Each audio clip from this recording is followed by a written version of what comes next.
Thank you, Congresswoman Garcia.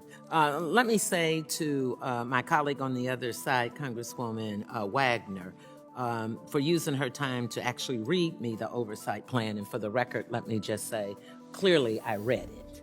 And let me use my time to say that I read it.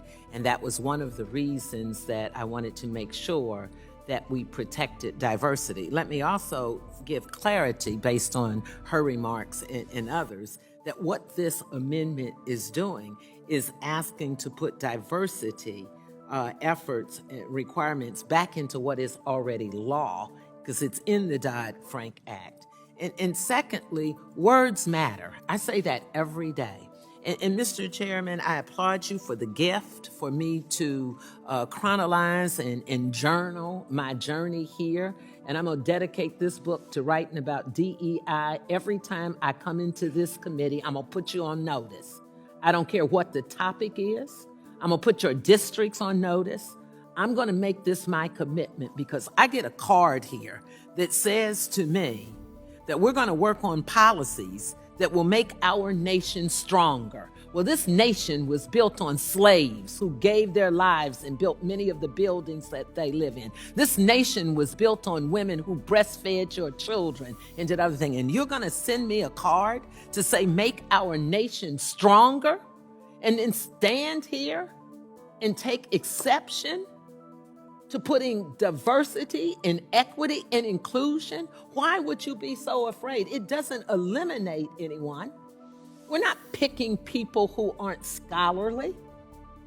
And then you're going to tell me to make freer capital markets? And then here's the last one to enter into the records. I want this document, Mr. Chairman, entered into the records, that we're going to offer more choices in people's personal pursuit of happiness on the same day this president of the United States is laying people off because they were qualified, but they happen to be of color. They happen to be female. Well, I'm going to tell you that is not acceptable to me. I'm going to say to you that I asked you to take a look at your districts. You took the same oath that I took.